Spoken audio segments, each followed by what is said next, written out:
Awesome. Well, thanks for everybody for showing. Um, so I feel like I just had this long list of things I needed to talk about. There were the winter 24 stuff was out. Spring is still, the spring items are coming in. There's some exciting things to talk about that. And then in between that, there was Google's announcement, which I'm not really highlighting that as news, but some people are not, maybe haven't heard about it yet. And so I still want to just kind of hit home on I'll just go through it very quickly and then like, hey, just make sure you're doing these items because there's been some change with Google's and I've personally noticed it with my emails when I'm sending and I will, we can talk through that. Okay, so account engagement release updates. That's hold on.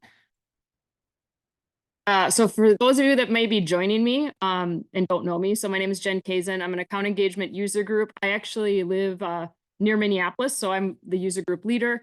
I know user groups usually are in person, and I just don't do that because I feel like if I'm putting something together, I like it to be broadcast to a larger audience. So I tend to go put a webinar out there, and so anybody can participate. So the items I was going to talk about is I have a quick horror story, and it's not even Halloween, but just a quick story on unsubscribe. So again, just something I want to share with everyone if you haven't already learned. I have some setting that it can make a big difference for everybody. We'll go over the winter 24 items, spring 24, and I'll just cover some of the Google and Yahoo stuff. And I probably could have added Q&A at the bottom, so I'll probably still do that. I think this will probably take like 40 minutes or so, just depending on discussions. And it is just me running it. So we'll just see how it goes. I mean, if we're doing fine on time and you have a question, you can throw it into the questions. I tend not to see those because when I'm broadcasting, I don't see the questions. I'm just going through the deck. You can try, going on unmute and ask the question. I think this is a smaller group, which I love, which means that we can have it to be a little more conversational. So when you get to like 100 people or 120 people on the call, it's hard to do that. So I actually really like the smaller groups. So I have a horror story. Everyone loves a good horror story, right? Um, so I heard about this and there was a marketing team and it's like, there was a marketing leader and then there was probably the account engagement administrator. But in short, I'm not sure what they were trying to do, but they were working on an automation rule. And it was actually the marketing leader. This is someone who's probably not in the system as often. But the marketing leader then basically created an automation rule. And they chose the criteria is not on the list instead of is on the list, right? So imagine if you had a database of 10,000 people and you meant is on the list and there's a list of 500 and you chose isn't on the list, that means it's going to grab, 9,500 people. Anyway, basically automation rule gone wrong. And the result was they accidentally unsubscribed 25,000 prospects in their system. So whoops. So obviously, they have no record of what had happened. So I really love the mailability enhancements that came out this summer, which allows a lot more flexibility with marketers. We always kind of talked about this. This could happen, and I've literally seen and heard it happen. So what happened as well on top of it, I was like, do you have your Salesforce history tracking set on the opted out field? Because if you have that, you can actually just simply go back and pick the date and you can actually retrieve the original values. But they didn't have that. And so again, they actually ended up, some people have asked me like, what did they do? What happened? And like, honestly, it wasn't pretty. So they basically kind of went back and looked at old emails and was like, okay, if we emailed this person 2 weeks ago, they were probably still subscribed. So therefore they could determine like what value is. So they got through a lot of it, but they still had a lot of unknowns. They would think they were just going to proceed best they could. But so my lesson for you here is make sure you're setting your field history tracking. It's basically, this is an example of where you can go for that. So if they had this set, you simply can go to the reports. This was actually, I think, a lead report, or this was contact. And so we basically pulled contact history. And so you can see here the opted out field, it was true and now it's false. So you can see you can actually retrieve that. And so if some of you are like, okay, how do I do this? I'm not even sure what I need to do. And so you can actually go to this, I guess I threw a blog at the top. Here's, you can take a screenshot, or here's kind of walks you through it, how you actually enable that. So here we go for the winter 24 release. Let's get started on that. So here's some of the things that have actually, so you should probably have already seen this. This was so well publicized, the engagement studio wait times. Prospects can now wait or be held in the engagement studio program, step from 2 to 8 hours. So basically we added the hour wait time. So a lot of people were really excited about that.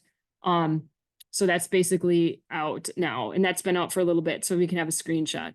So a lot of people like that. So I would say a good, for instance, of this might be, if somebody was on a web page, we don't want to actually send them the email like that instant. So it's like very Big Brother obvious, like, okay, obviously they had something set up because I was on the web page and I immediately got an email. Maybe they want to just delay a little bit, a couple hours. So it's just a little bit more natural.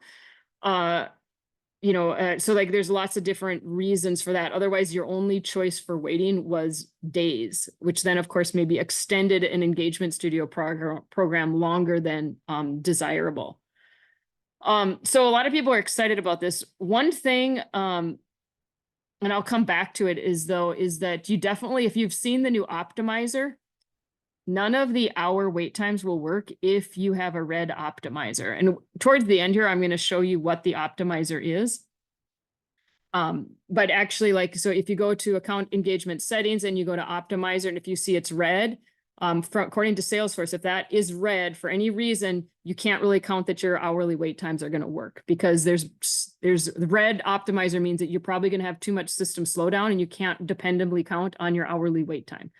And we'll get into, there's also some enhancements that Salesforce made on those optimizers, and we'll talk through that shortly here. Another cool enhancement is this bulk asset copy. So again, this is more for companies that are using business units. So I don't want to spend too much time in it, because I think that's usually most people are not using multiple business units. But you can imagine in account engagement, you might have two business units. You might have like Europe and North America, or you might have the plastic team, or, a product line for plastics and a product line for shoes, right? Very different things. So you might have different business units. One challenge is that, hey, we have a new template. I need it for both business units. Well, now I actually have to do twice the work to implement that template. So now you can actually do this bulk asset copy between business units. And it's really slick. It's really easy. I've already used it. And it's pretty instant. Just follow the screen flow. And then you can go through it pretty quickly. Here's what it looks like. I think it starts with here, selecting the business unit. So you could say from North America to destination Europe business unit. And then I think this is the second one here. It says select assets to copy. So you can see here's all the different things you can grab: email templates, custom redirects, custom fields, files, etc. Those are all things that you can copy with the following assets. There's also a sandbox to production, which is kind of nice. Companies can copy assets from production to sandbox and sandbox to production, so you can go either way. I know a lot of people think naturally, oh, I'm going to test something in the sandbox and then move it over. Honestly, it's not been the major use case that I have seen, because a lot of times, like, there's no real risk in adding like a template or a form, so it's pretty easy to do. So what I find is that if you are truly using a sandbox, you need to refresh it. And every time you refresh the sandbox, it wipes all the assets out. And so that's a lot of work to have to restate that. So I actually see more oftenly used production to sandbox. So a new sandbox is getting refreshed, and then they can push assets in there. So there's like a template to work with, and there's forms already, examples of the forms that we have, that kind of thing.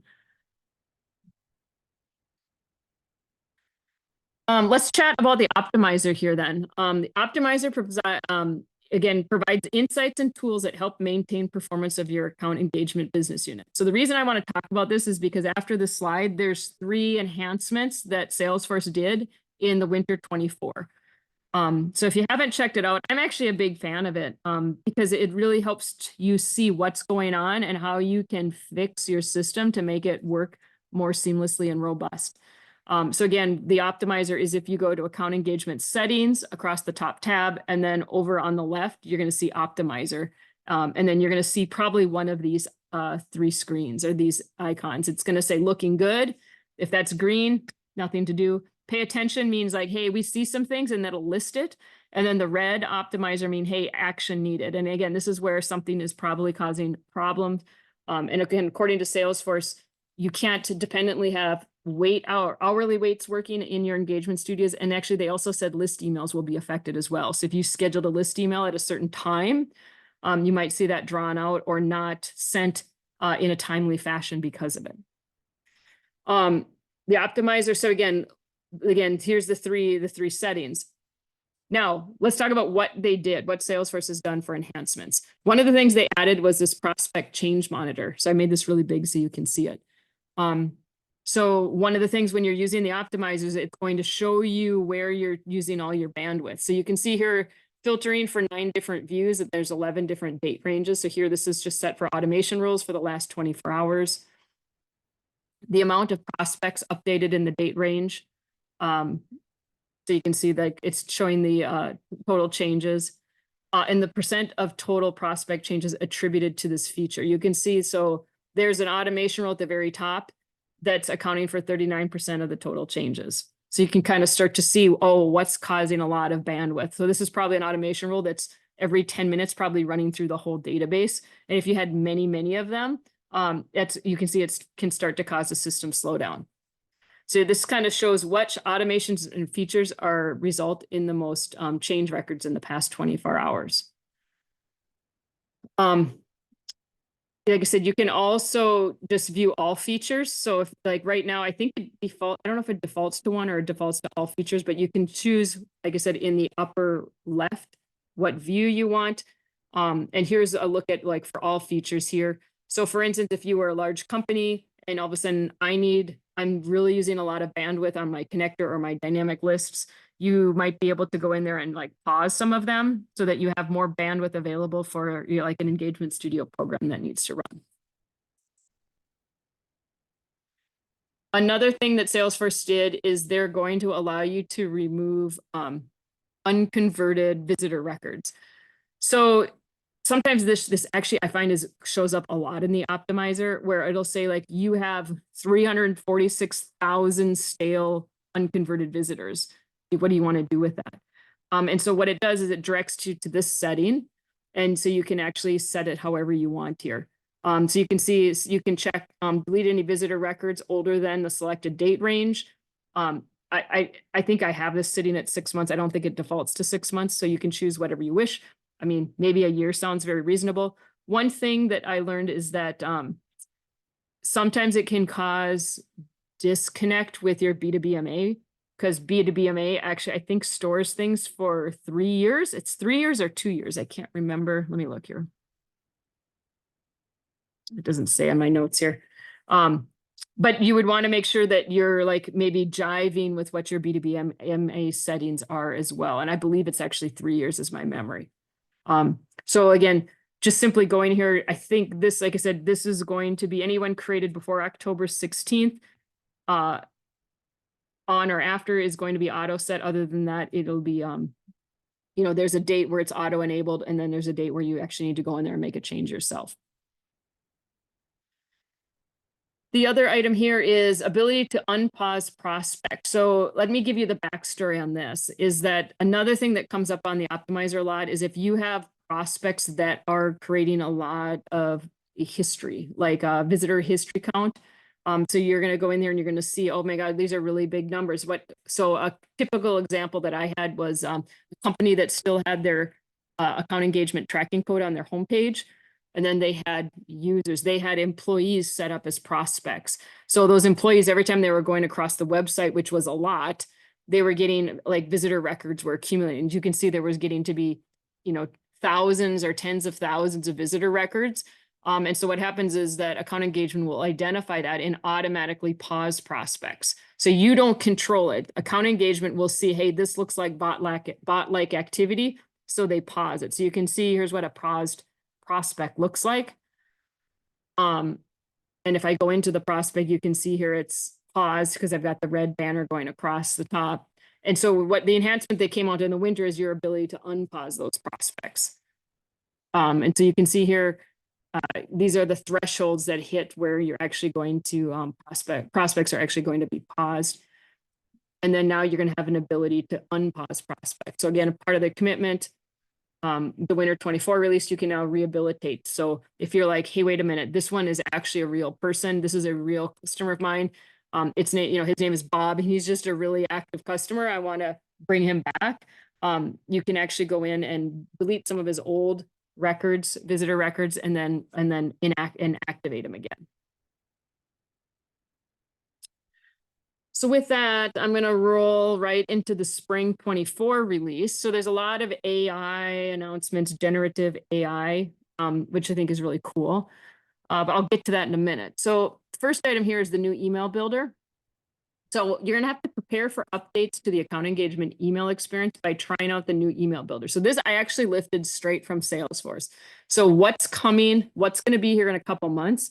So this is all the detail we got. I think I read these sentences like over and over again. Like, I wonder what this means. Like, view an email content record, then click edit in builder.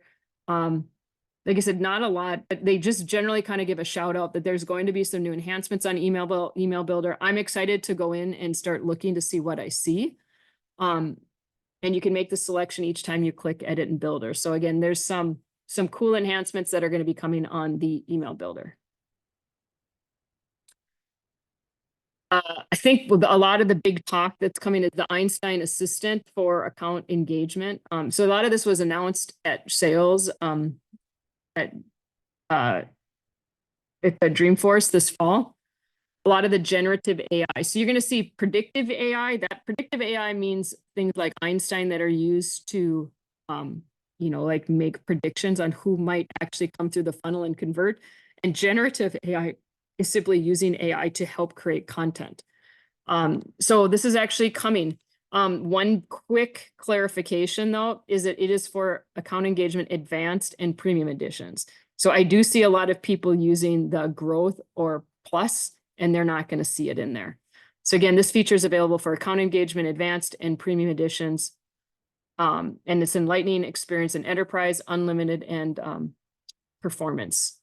So I actually followed one of the webinars, and so I'll just kind of show what this looks like. This is a little bit blurry. I'm citing, this is from a Salesforce webinar, and this was a public webinar that went out. But it gives you an idea of like, what do they mean by generative AI? So here's a generative AI form. And so you can see here where a form is being created, you have this Einstein prompts coming up. What do you want to do? Here's a suggestion for a headline. What do you want to do? I want to draft a paragraph. Here's a suggestion for a paragraph, right? And then it's, you can see it, implementing, it's actually just placing it directly into the form. So it's obviously it's looking at a lot of AI, using AI to help generate a lot of that information for you. Here's a generative AI landing page. Same concept, but not a form, it's a landing page. It's a lot more obvious, I think, because a lot of times you're always putting a headline and text on it. Do you want to use the same description to generate content? It's giving you choices. What do you want to do? I want to draft a headline. Here's a suggestion for a headline. Then you can see that's being copied, and it's going to ask again, what do you want to do? Do you want to draft a headline, draft a paragraph, right? So it's asking you what type of information you want to put in there. I think all of us on here have probably played around with AI. I think it definitely has its place and it can help with writing. I still am a little cautious. I wouldn't blindly just like take only what's generated and then put it in there. Obviously you want to read through it. But I actually think better content comes from really truly knowing your audience and having a voice in your content. But I do think, and personally, I still do use AI. I use it especially for generating ideas. So I'll see something and I'll be like, okay, I don't quite like what they did, but I'm going to modify it. And then it becomes a faster writing process for me. And of course, here's a generative AI email.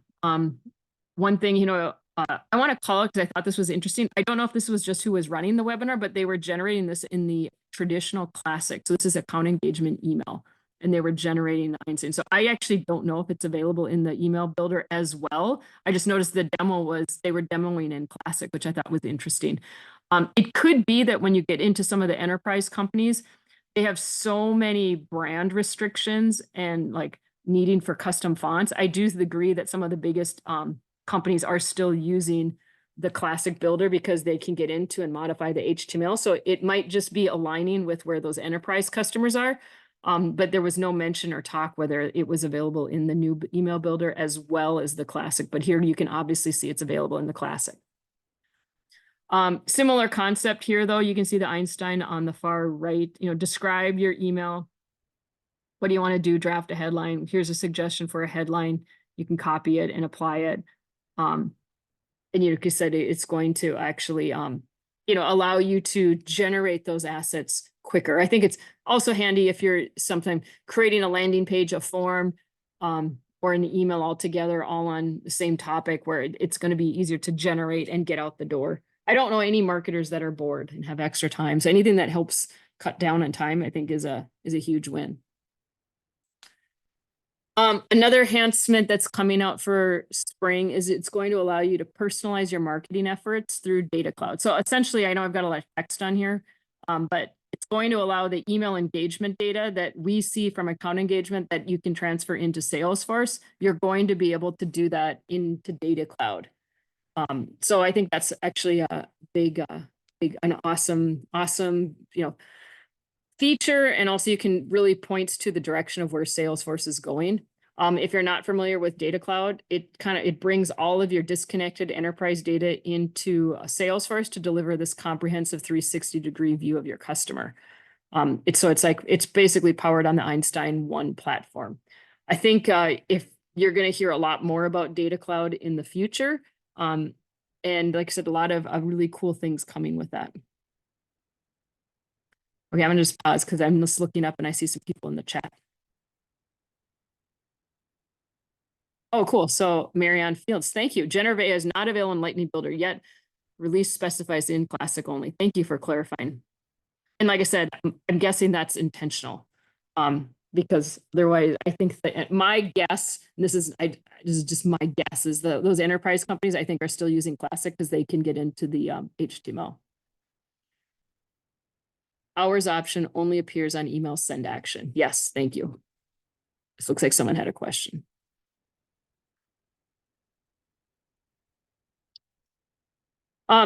Let's just, we're going to be doing awesome on times here. So maybe there'll be other questions. So quick facts, Google and Yahoo, again, I think it was it's been in the news. It rolled out in February.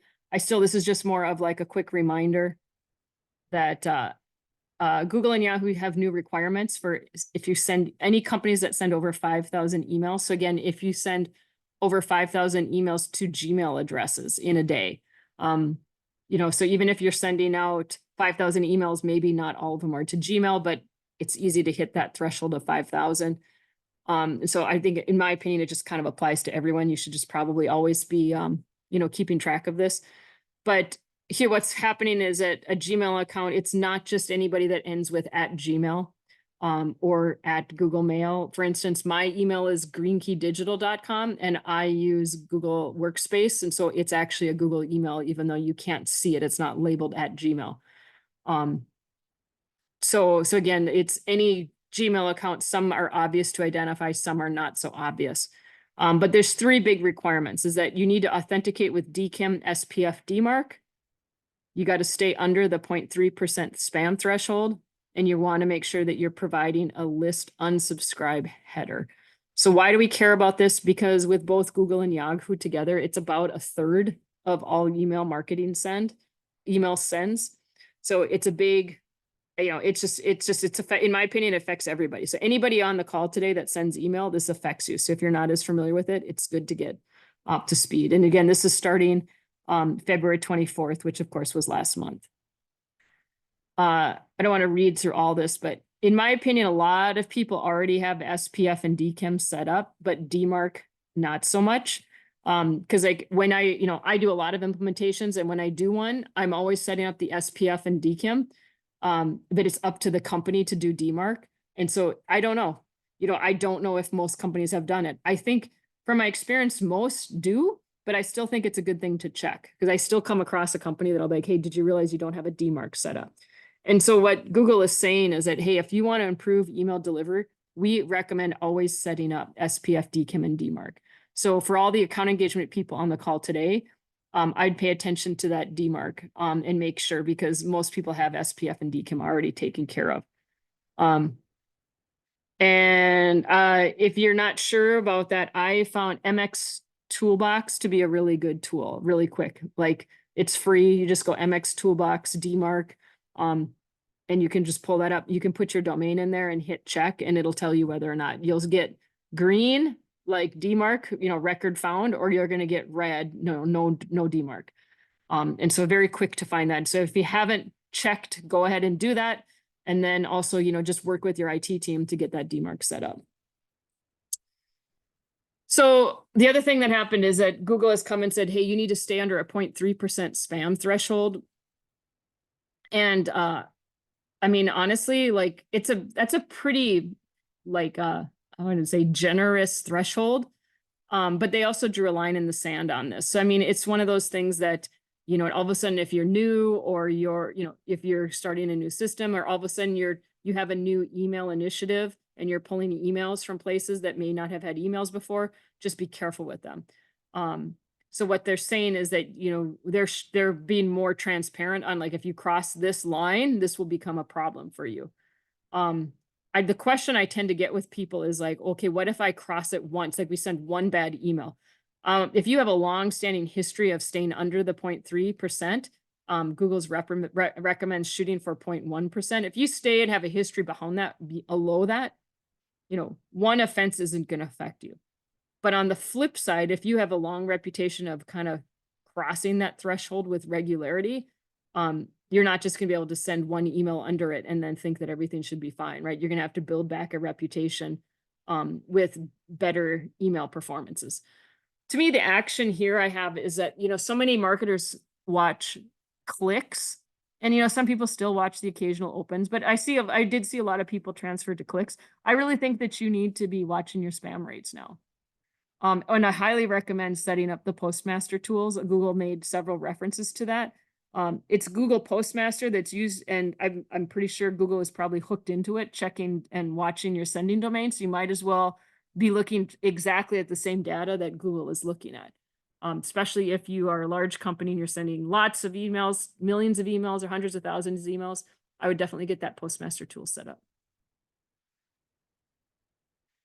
I'm not going to spend as much time on this list unsubscribe header because it's actually basically already taken care of. But for everyone here you're sending emails, you might hear this. It's kind of a new term. It's, what is your list unsubscribe header? So here's what I have is, if this was an email from Spotify, it came to me personally. When I opened the email, you can see there was an unsubscribe at the top. And so what Google is saying is that every email sender needs to now provide this list unsubscribe. And so that's what it means. And so the reason Google is doing it is they want people to quickly find the unsubscribe. They don't want you to have to scroll down and look to see in the footer, where is it hidden? It's usually some really small link and it's shaded gray or something. And so they basically are putting it at the top in a consistent place for everybody to find. So the good news is that account engagement already has this, but I like to talk about it because it's been creating confusion, because people hear, oh, I need an unsubscribe in my email, and it does not mean going back to the single click unsubscribe. That's not what it means.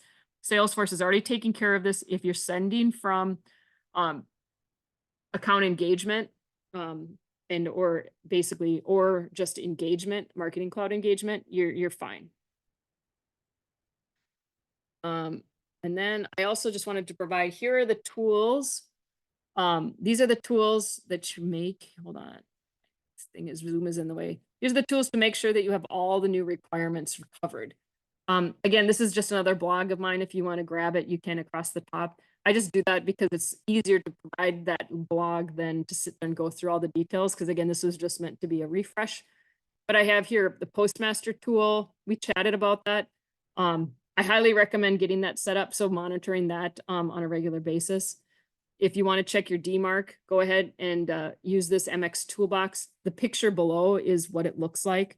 You just simply put in your domain and then hit DMARC lookup, and it'll give you kind of green or red. So it's very obvious. It's free. You can check it in literally less than 1 minute. The other one I like that has been really neat is this about my.email. it's a free method to double check that you have your list unsubscribe header. Because here's what has happened. Sometimes people, depending on the email server or the email, it doesn't always show. And so some people are like, wait a minute, I know I'm sending this email. And I literally, even when I was doing a webinar earlier, people they respond and they're like, I just sent an email, a test email from account engagement, and I don't see my unsubscribe. So sometimes it doesn't display. And so if you still want to double check to make sure you have it, check out this about my email. And I've got more screenshots in the blog, but I just want to reference it here. But it's a nice, quick, easy way. What you do is I think the about my email, when you go there, it'll give you an email and you just simply, you can go and send a test email to it. And then like under the unsubscribes tab, it'll show like it'll say list unsubscribe and it'll be listed there and you can see it. So really cool. And just some quick things I think to keep everybody in track. Okay, I don't think I've ever gotten done in 30 minutes because like I usually shoot for about 45 slides. I think I got like 35, which is, you know, a little bit under, but I'm done early. So you're going to get some time back. But let's just open it up for questions. Like, does anyone have any questions about the topic? And I'm just going to open it wide up because we have all kinds of time. So does anyone just have any account engagement questions? We can take that as well. So you can put it in the chat. I'm going to do this because I have to stop sharing to see the chat. Or you can just go off mute and ask away.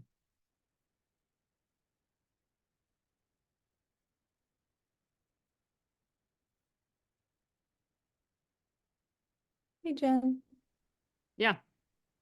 When you were looking at the optimizer screen and it was showing the list of like dynamic list usage and automation usage, like the percentages across there. Yeah. I have had several clients looking for something similar to that as a way to show email preference center list, like all in one view. You know, when you can log in and you see like the total on the list and then the mailable percentage. Yeah. Yeah, right? Like, I don't know. Yeah, I don't know. I don't think that, Wishful yeah. thinking. Yeah, wishful thinking. I wish, but no, I'm not familiar with that. Or like, I'm not aware of where you could find that in one look. Like where you could say, Yeah. if I have 5 lists that are on my email preference center, and then it would show like, what it was like, how many are mailable and how many are not mailable. Yeah, I mean, it'd be awesome to see the change also, like how many unsubscribed from this list this week or month. But even just to see the totals as a snapshot, like today versus next month versus next year. Yeah. I'm not aware of it. I think, I mean, you'd have to set it up almost like look, you know, hit a download on a weekly basis on Friday or something, or monthly, which I mean, I know it's a solution, but it's like nobody gets excited about that because it's manual. I'm just keeping my fingers crossed. Yeah. I'm like, maybe it's in the I know optimizer. Salesforce has some reporting capabilities where it will track that in reports like changes of, but I'm not aware of that on the list unsubscribe. Or no, I'm not aware of that in the preference page public lists at all. Yeah. Okay. Do you have a blog to how enable Einstein Assistant, Patrick Myers? I do not. And that's in referring, Patrick, that is, I think you're referring to the new stuff that's coming out this spring. Is that right? Yeah, I'm sorry. I thought you said that it had already gone into effect in February. No, spring. So all the AI stuff is coming in spring. And so like, I don't know when that is, June-ish, May-ish. It all depends on your edition. Okay, I'm just jumping the gun then. Yeah. I did have a couple, like it didn't look hard, honestly, like it didn't look like there was going to be this big workload to turn it on, but there were some steps to enable it again, and it would only be for advanced and premium, like your highest tier editions. But in the webinar that I was referring to, they did go into like, here's how you turn it on, and it looked like 3 steps, kind of like go to settings, go here, you know, you'll get to the screen and you'll hit enable. I mean, I think everybody's watching for it as well, and we'll be looking to turn that on. So, okay, perfect. Yep. Next is Beth. Any suggestions around an A/B testing experimentation outside of classic email? I saw one method using an auto number field that could be used to route people to different paths in Engagement Studio. Wondered if anyone had any other ideas. Is that simply because you're trying, is that simply because you are not able to do it in the email builder? If I can ask.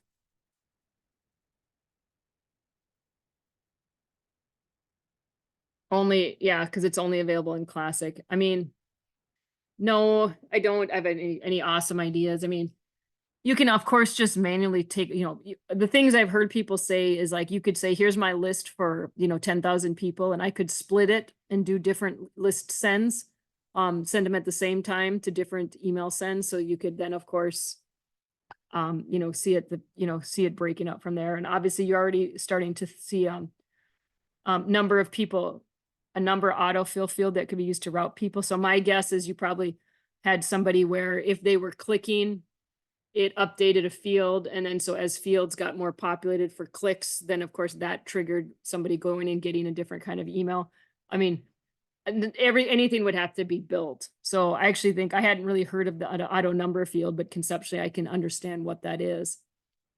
But I would say like, more of what I've seen, if you're doing something out of the structured A/B testing, it usually involves with taking your original list and doing some kind of splitting of it and then running it down different paths or different list emails. So Jen, do you have any resources on how to implement DMARC? I just did it for mine actually, for my business. So it gets into the IT side of it. So you go into your platform, like I said, I used MailChimp to be honest, which is kind of funny because I'm an account engagement, but I'm too small. It doesn't make sense to me to have a big, powerful tool like account engagement. But I actually just went through the steps and it just walked me through how to set it up. It's a good question. I know I did it, but I did it through my platform. I don't have any resources. So Saad, let me see if I can get back to you on that, or at least find an answer for that. But I don't off the top of my head, because it's just that it's not running through account engagement. It's something that the company would have to implement and set up and get their records going. And so when it comes outside of the box of account engagement, it starts to fall off my field of responsibility. Got it. Thanks so much. Appreciate it. Yeah. Miran, how much are you using recommending Lightning Builder? Yeah. I mean, this is my pitch on Lightning. So like what I do is I say, when I'm talking to someone and they're new and they're looking at the two systems, there's classic and then there's the email builder. I just say like, tell me about how you send emails. Like, tell me about your company. Sometimes I can tell by the size, but I would say like, if you are the kind of company that need custom font, that are going to be scrutinizing like the layout and the design of the email, that you're going to be like, ooh, I wish that button, I had like 2 pixel more padding around that button. If that kind of sounds like your company, and there's nothing wrong with that. It's just like, if you have very tight brand specifications, you're probably going to be happy using the classic builder because you're going to be able to, do whatever you want with your HTML. So like some big companies, they like that relief. They're like, okay, good. Because I thought I would have to use this email builder and I feel so limited. On the flip side, if that person is saying, no, Bob, our leader is Bob and he doesn't care. Like, I mean, we want our emails to look good, but like, we need just to get them out. We need to be fast. We don't have an HTML resource or CSS person doing resource. And, it's really just myself and this one other person sending emails. They will find a lot of relief with the email builder. And so like, there's not a right or wrong. I always use the example, like there's a, do you want to go to a steakhouse and have a nice meal, or do you want to go to Chipotle?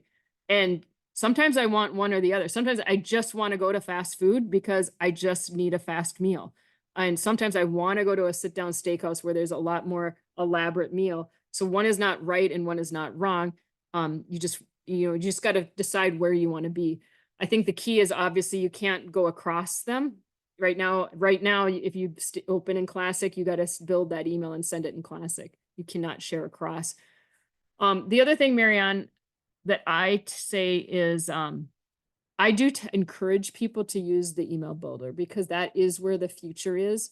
Aside from this literally, I've seen everything going towards the new email builder with the exception of this AI. This is the first time I've seen something that go on Classic and not on the new email builder, because almost everything else has been building up on the new email builder. And so again, this is safe harbor. I don't know anything unique, but it's just that if there's two ways to send emails, I don't think Salesforce would start a new way to send emails with an end in mind. Like the end in mind is probably to continue to grow and build that new email builder. And we're already starting to see that. Like I said, with the spring release, I'm really excited to see what's coming out of that. Oh, that was a lot. Any other questions? Hi, Jen. One more question. On the optimizer, I've got several prospects with bot-like activity. Is there a way to clear them out so they no longer show up? You have lots of prospects with bot-like activity? Yeah, like 14, and it's always the same ones. I'm wondering, is there a way to just remove them since they've already been reviewed? So can I ask, are they employees of the company, or are they actually true prospects, or are they existing customers? It's about half and half employees, and there were a few competitors we saw that were, kind of stalking us and copying our content. Great. Okay, I would delete the competitors for sure. Right, they've been blocked from emails from going forward. But I would say also, like, you really not, this is also advice from Salesforce, you're not supposed to have employees set up as prospects. So you should take your employees out as well. Like, you should delete them as a prospect. So if some people will like, well, we send a newsletter out and I want my employees to get the newsletter so they can see a copy of it, you should have some other internal mechanism to send that newsletter to your employees. So the system is designed for prospects, like potential customers. Sure. Is there a way, though, to pull them off that optimizer list of the bot-like activity? Just delete them. Just delete them? Okay. Delete them, and like, then not only, I would say you can, delete them and then permanently delete them to get them out. But does that make you pause? Or you're like, no, I don't want to do that? Yeah, I'm not sure that I want to do that. Because I can read your minds through the computer. But why are you keeping them? Why are you keeping employees on there? Well, I think I would lose the battle about the internal email. I don't think I would. I know I would lose the battle on that one. I've already recommended that a few times, and I know I'm not going to win that fight. Yeah, but the concept actually, like, I would get used to the idea of deleting prospects. So like, fine, if you need to delete them, get rid of them, and then delete them permanently, and then bring them back. Because you might have an employee that's been there like 5 years. So he's got 5 years of tracking across your website that's building up. The other, so I mean, like, even if you, Patrick, are testing, they're like, go do your test, then you should be going in and deleting yourself as a prospect. So you stop having that prospect that sits there and accumulates like thousands and thousands of visitor records. So, try not to have employees. The other thing is that, do you have your tracking code on your website, on your homepage? Yeah. Yeah, so that you should also remove the tracking code off your website, because that's what's causing all of that. So every time that, your customers or employees, they're cookied because they probably filled out a form or they clicked on a newsletter. So now they're cookied. And so every time they go to your website, a visitor record is getting created in the system, and you're getting such a high buildup. And so, like you said, I'm losing the battle with that. Well, go show them the optimizer and go show them this is causing a system slowdown. And they're like, well, what is it? So what? So what? Well, that means my emails are not going to get sent in a timely fashion. Like, you wanted this email drip and I'm going to wait 4 hours. I don't think it's going to, according to Salesforce, I'm not going to be able to count on that working the way I expect. That's the consequence of not changing it. Okay, that makes sense. Yeah. And I know Salesforce, a lot of systems were built, a lot of Salesforce account engagements were implemented with putting the tracking code on the homepage. They just simply said, put it on your website. So a lot of people would put it in like the footer, or they'd put it in, like I said, on the homepage. And now that advice, it's really starting to resonate more now, that they're like, don't put it on your homepage, because it should be in very strategic places. Like that tracking code is on our blog or our, product pages, or, if somebody goes to the request a quote page, it needs to be far more strategic, not just every time they go through the lobby. Okay, Cool. thank you. Any other questions?